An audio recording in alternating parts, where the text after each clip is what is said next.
for more than 10,000 cycles. The Valari Dominion believed they ruled everything that mattered. Their star maps covered most of the known cosmos. Their banners flew above 1,000 worlds. Entire species had bowed before them without a single battle. Others had fought and were erased. The Valari were not cruel by choice. They believed order was mercy. Weak species needed guidance. Strong species needed control. That was how the universe stayed peaceful. At least that was what the Valari told themselves. From the Great Spire of High Command Station Zalor, Supreme Overseer Threx Valyun looked down at the moving stars. Each light represented a system under Valari rule. Each one paid tribute. Each one obeyed. No rival remains, Threx said calmly. The council around him agreed. Their voices were smooth and confident. The last resistance fleet was destroyed 3 cycles ago, said war strategist Kren. The outer borders are silent, said the intelligence master. The cosmos is stable, said another. They believed it. That was when the alert sounded. It was soft at first, almost polite. A junior sensor officer froze as data streamed across his console. His eyes widened. His breathing slowed. Report, Threx ordered. The officer hesitated. We are receiving a signal, Overseer. From where? Threx asked, already bored. From an unregistered system, Yellow Star. Outer dark region. Several council members made clicking sounds of amusement. Another dying probe? Kren asked. Or a natural pulse? Another said. No, the officer replied, voice shaking. It is structured, repeating, artificial. The room grew quiet. Artificial signals meant intelligence. Show it, Threx said. The signal appeared as broken waves, full of noise and distortion. It was not clean like Valari transmissions. It was messy, old, violent. It does not follow any known communication logic, the intelligence master said. Very inefficient. Primitive, Kren added. Threx nodded. What is the status of that system? The officer swallowed. Marked as Class Deathworld Cluster. Extreme gravity. Unstable tectonics. High radiation bursts. Violent climate shifts. Inhabitable? Threx asked. Impossible, the officer said quickly. No advanced life could evolve there. The council relaxed. Then the signal is meaningless, Kren said. Send a probe if you must, then erase it from records. Yes, Overseer, the officer replied. A long-range probe was launched. It crossed the void in silence. As it entered the system, all sensors went dark. No explosion. No debris. No final transmission. The probe simply vanished. That made the room uneasy. Malfunction, Kren said, but his tone lacked confidence. Launch a second probe, Threx ordered. The second probe lasted 12 seconds longer. It sent back one image. A blue world covered in clouds. Then nothing. The intelligence master leaned forward. That planet should be dead. Threx stared at the image. Clouds meant atmosphere. Atmosphere meant balance. Balance meant life. Send a fleet, Threx said. The command was absolute. 3 war cruisers and 1 observation vessel were dispatched. It was excessive for an empty system, but the Valari preferred certainty. As the fleet traveled, the signal grew stronger. Louder, closer. It was not a greeting.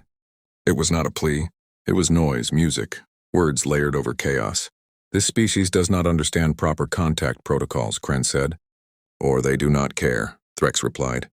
When the fleet arrived, their sensors confirmed the impossible. The third planet was alive.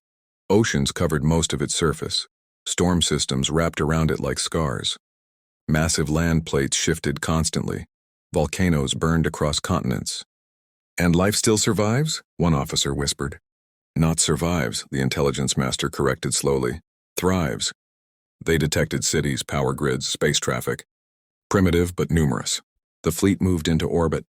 Almost instantly they were targeted. Not with weapons, with observation. Thousands of small objects locked onto Valari ships. Satellites. Old design, simple physics. But many. They are watching us, the officer said. Threx felt something unfamiliar. Curiosity. Open communication, he ordered. The Valari broadcast was calm and perfect. This system is now under Valari protection.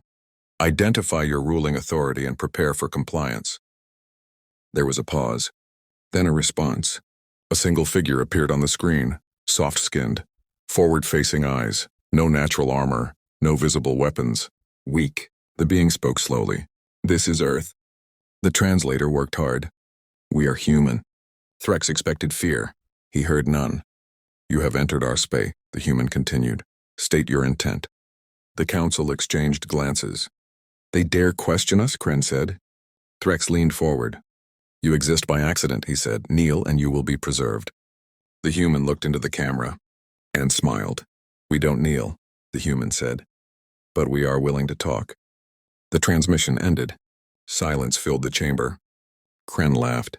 They are brave for creatures born on a death world. Threx did not laugh. Something about the human expression stayed with him. Not fear, not anger. Expectation. Outside the viewing window, the blue world kept turning. And far below its clouds, humanity was already preparing. The Valari still believed they ruled everything. They did not yet understand. This was not first contact. It was a warning.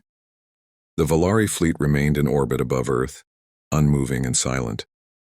From space, the planet looked beautiful. Blue oceans reflected the nearby star. White clouds rolled like soft waves. Green and brown land masses shifted slowly beneath the storms. To the Valari, beauty meant safety, but their sensors told a different story. Gravity is extreme, the science officer reported. Nearly double the galactic standard. Atmospheric pressure fluctuates constantly, another added. Weather patterns are violent and unpredictable. Life should not function under these conditions, the intelligence master said. Yet this planet is full of it. Supreme Overseer Threx Valion watched the data without speaking. The humans had not replied again. That disturbed him.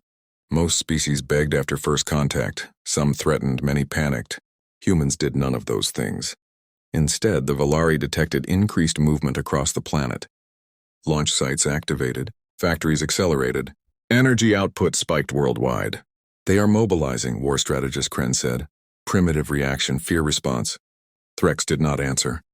He ordered a deep scan of the planet. What the scanners revealed made several council members uncomfortable. The planet's surface was covered in scars, crater zones, burned regions, sunken cities. This world has suffered multiple mass extinction events, the science officer said slowly. Asteroid impacts, volcanic winters, radiation surges. And yet the dominant species survived, Threx asked. Yes, the officer replied. Again and again.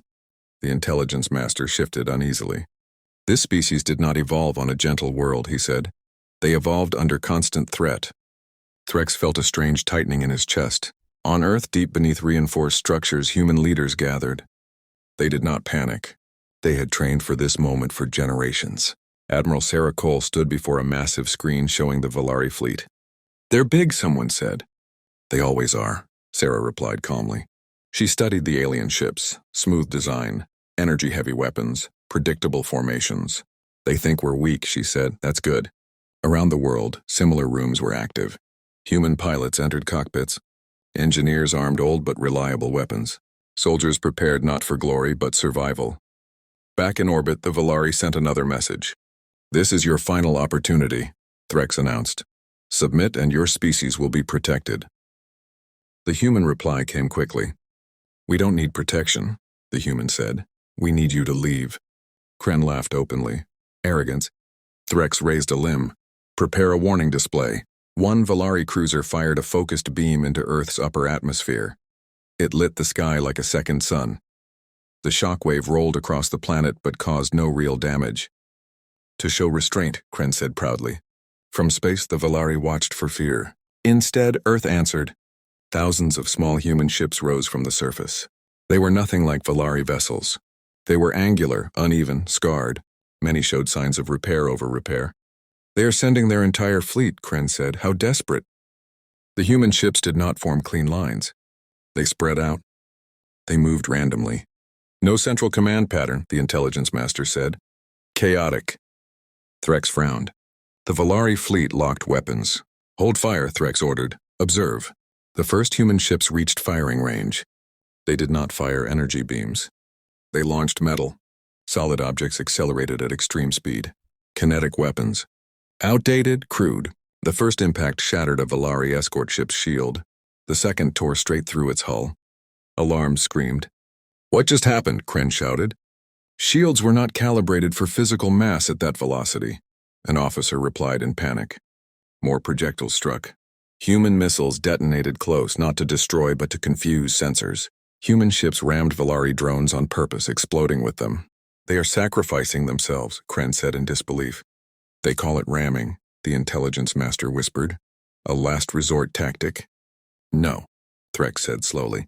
It's not last resort. He watched the patterns. Humans attacked supply lines.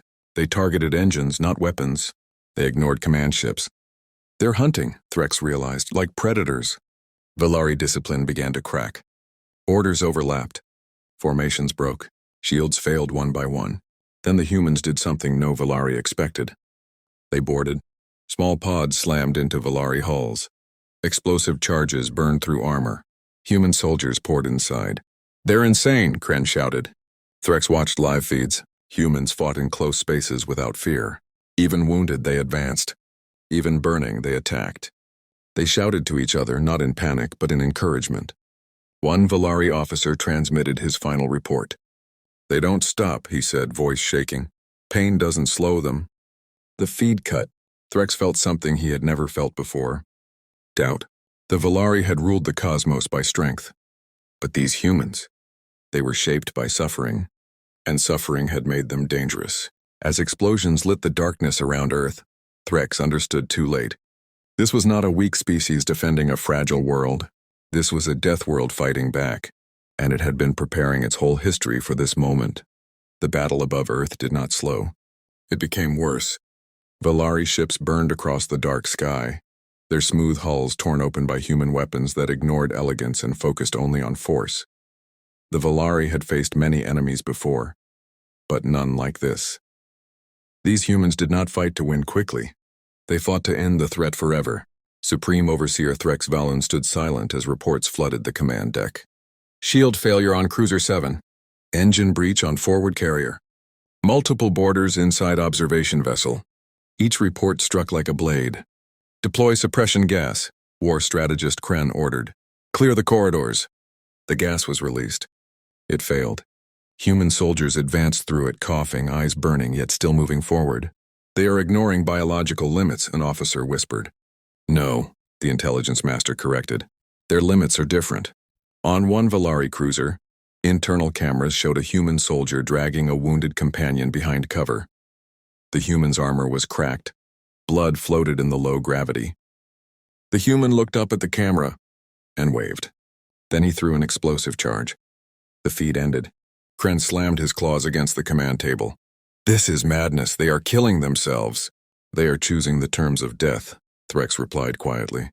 Across the battlefield, human ships changed tactics. Fighter groups split into pairs. One attacked. One waited. When a Valari ship fired, the second human ship struck from below. They are learning our patterns in real time, an analyst said in panic. That is impossible, Kren snapped. Adaptation takes cycles. Not for them, the analyst replied. They evolved under constant danger. On Earth, human command centers tracked every second of the fight. Admiral Sarah Cole watched the tactical map shift slowly in their favor. Keep pressure, she ordered. Don't let them regroup. A junior officer hesitated.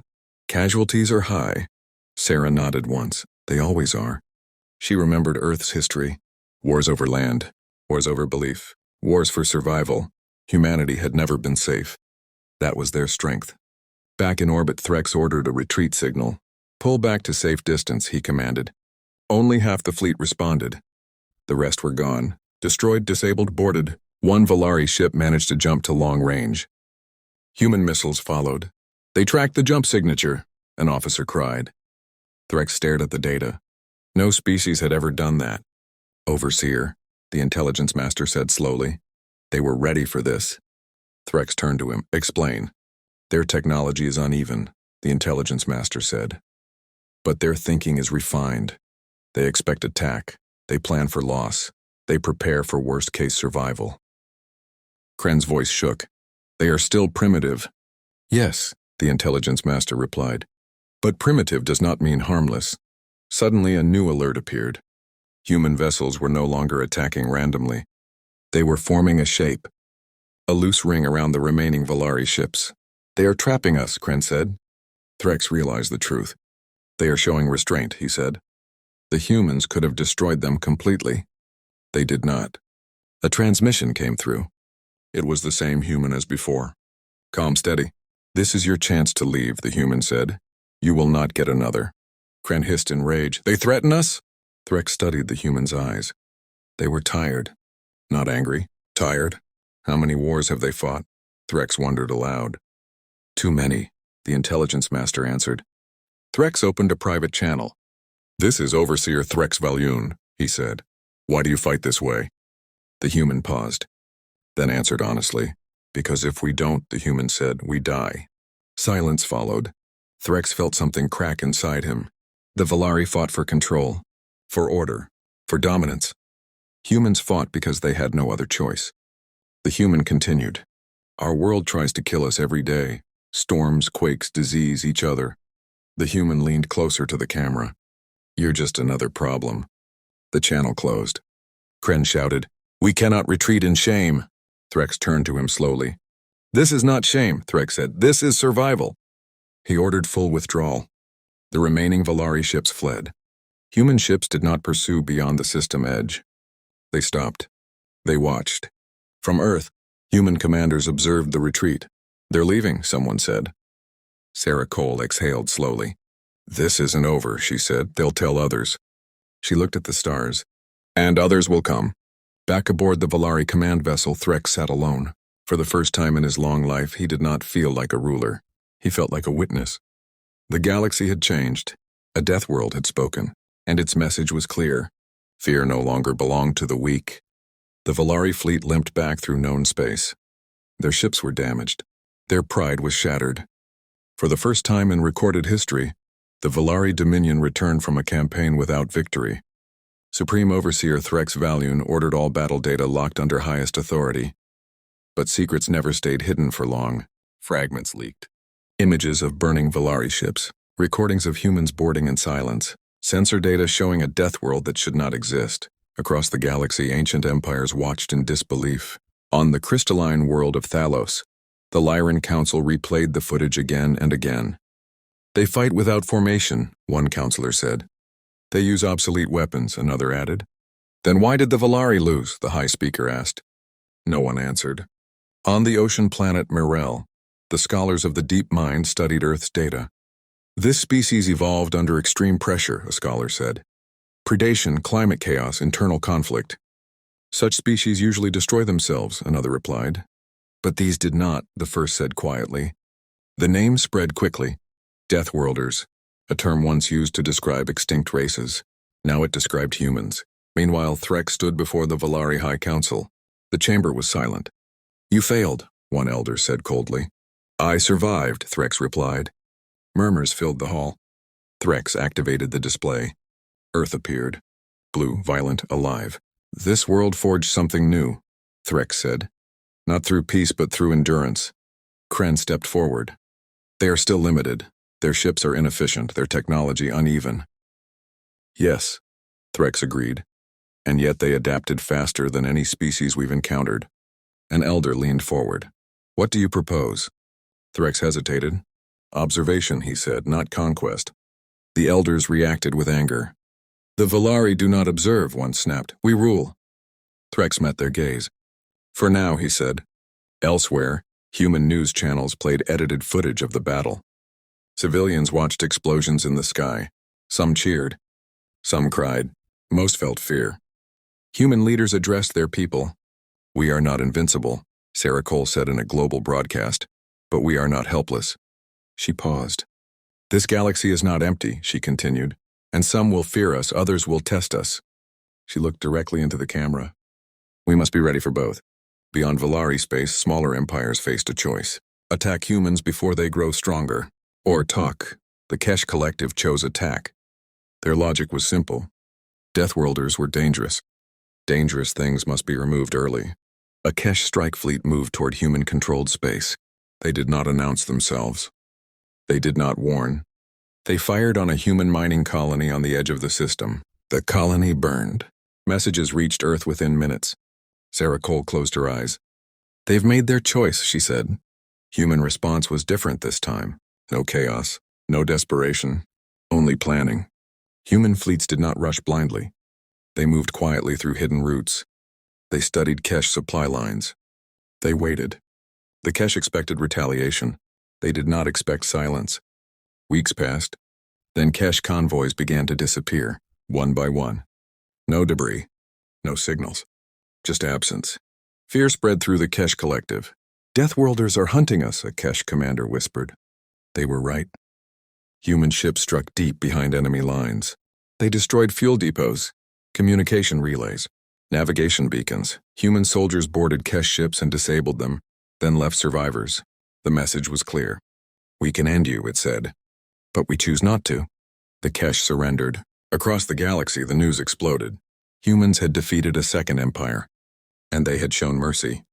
That confused everyone. Threx watched the reports in silence. "They are not conquerors," the intelligence master said. "No," Threx replied. "They are survivors who learned restraint." The Galactic powers called an emergency summit. For the first time, Earth was invited. A human delegation arrived. They did not bring massive warships. They brought diplomats. Simple clothing, calm faces. The High Speaker addressed them. "You come from a world of death," he said. "Why should we trust you?" The human representative answered simply. "Because if we wanted you gone," she said, "you wouldn't be asking that question." The chamber fell silent. The galaxy began to understand. Humans were not rulers. They were a balance, born from chaos, forged by survival. As the summit ended, Threx stood alone and watched the human ships depart. The cosmos had believed strength meant control. Now it learned a new lesson. The most dangerous species were not born on paradise worlds. They were born where survival was earned every day, and the galaxy would never be the same again. The galaxy did not stay calm for long. Fear never does. After the summit ended, many empires returned to their worlds with uneasy thoughts. Humans had shown strength. Humans had shown mercy.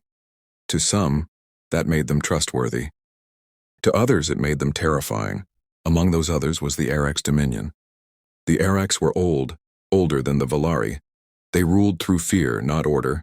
Their fleets were massive, their weapons brutal, and their belief simple. There could be no balance, only control. The Arax High Warlord watched the summit recordings in silence. He saw humans speak calmly. He saw other species listen. "They are poisoning the galaxy," he growled, turning fear into weakness. His advisors agreed. "If Deathworlders become a symbol," one said, "others will resist us." The decision was made. No warning, no diplomacy, no summit. The Arax would make an example.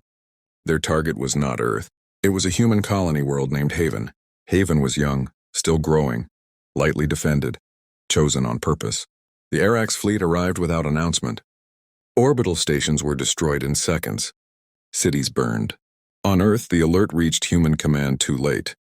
Admiral Sarah Cole stared at the damage reports. Thousands dead, millions trapped. Arax ground forces deploying. Silence filled the room. "They chose civilians," someone whispered. Sarah's jaw tightened. "That means they want a reaction," she said. "They want us angry." She looked at the tactical map. "We won't give them what they expect." Human fleets launched, but not toward Haven.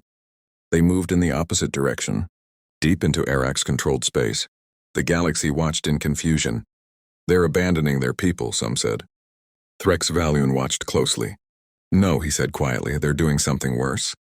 Human fleets avoided Arax battle groups. They did not attack patrols. They went for infrastructure. Shipyards vanished. Fuel moons cracked. Command relays went dark. Arax systems began to fail. The High Warlord roared in rage. "Fight them," he ordered. But his fleets could not find the humans. Human ships struck, disappeared, and struck again. Precision, patience, control. On Haven, Arax forces pushed deeper into human cities. They expected surrender. They met resistance. Human civilians fought back with tools, machines, and whatever they could find. Not because they believed they would win, because giving up was not in their nature.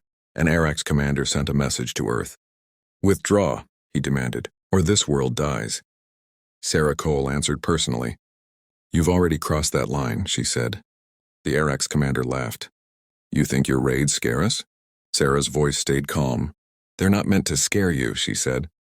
"They're meant to trap you." At that moment, Arax space went dark. Every major gate shut down. Navigation collapsed. Supply fleets ran dry. The Arax Dominion, built on fear, suddenly felt it. Human fleets appeared everywhere at once, not attacking worlds, surrounding them.